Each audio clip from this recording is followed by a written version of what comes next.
নমস্কাৰ বন্ধু-বান্ধৱীসকল পুনৰ এবাৰ সকলোকে স্বাগতম জনাইছোঁ আন এটি জব ইনফৰ্মেটিভ ভিডিঅ'লৈ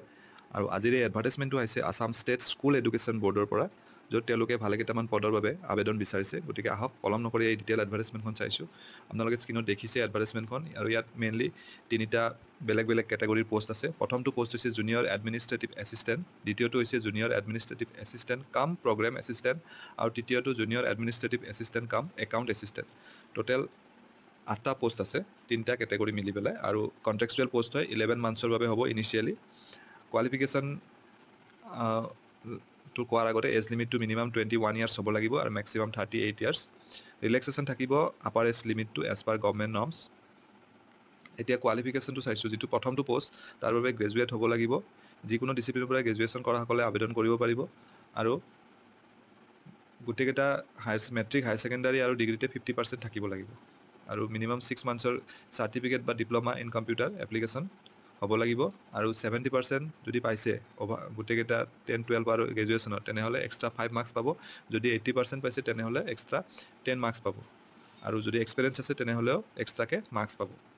আৰু দ্বিতীয়টো পোষ্ট জুনিয়ৰ এডমিনিষ্ট্ৰেটিভ এছিষ্টেণ্ট কাম প্ৰগ্ৰেম এছিষ্টেণ্ট যিটো পদ তাৰ বাবেও কোৱালিফিকেশ্যনটো গ্ৰেজুৱেট হ'ব লাগিব কিন্তু কম্পিউটাৰ ছায়েন্সত অৰ্থাৎ BSc কম্পিউটাৰ ছায়েন্স কৰাসকলে আবেদন কৰিব পাৰিব আৰু ইয়াতেও একেই কণ্ডিশ্যন 10 12 আৰু গ্ৰেজুৱেশ্যনত 50% মাৰ্কছ লাগিব আৰু যদি কোনোবাই MCA কৰিছে তেতিয়াহ'লে তেওঁলোকে 15 মাৰ্কছ এক্সট্ৰা পাব আৰু এক্সপিৰিয়েঞ্চ থাকিলে আপ টু মেক্সিমাম 10 মাৰ্কছ এক্সট্ৰাকে দিব আৰু জুনিয়ৰ এডমিনিষ্ট্ৰেটিভ এছিষ্টেণ্ট কাম একাউণ্ট এছিষ্টেণ্ট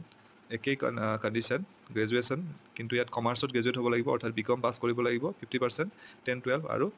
গ্ৰেজুৱেশ্যনত থাকিব লাগিব যদি CA পাছ কৰিছে তেনেহ'লে এক্সট্ৰা 10 মাৰ্কছ পাব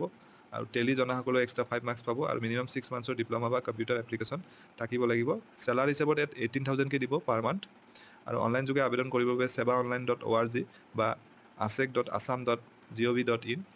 আৰু 17 জুনৰ পৰা অলৰেডি ষ্টাৰ্ট হৈ গৈছে অহা 7 জুলাইলৈ সময় আছে আবেদন কৰাৰ এপ্লিকেশ্যন ফি 500 পে' কৰিব লাগিব জেনেৰেল কেণ্ডিডেটসকলে আদাৰ কেটেগৰী কেণ্ডিডেটছে 350 ৰুপিজ পে' কৰিব লাগিব চিলেকশ্যন প্ৰচিডিউৰত এটা কমন ৰিক্ৰুইটমেণ্ট টেষ্ট হ'ব CRT 2025 তাত শ্বৰ্ট লিষ্ট হোৱাৰ পাছত ইণ্টাৰভিউ বা স্কিল টেষ্টৰ বাবে কল কৰিব গতিকে আশা কৰিছোঁ ভিডিঅ'টিৰ জৰিয়তে আপোনালোকৰ মাজৰ কিছু হ'লেও কেণ্ডিডেট উপকৃত হ'ব পুনৰ এটা নতুন ভিডিঅ'ত লগ পাম ধন্যবাদ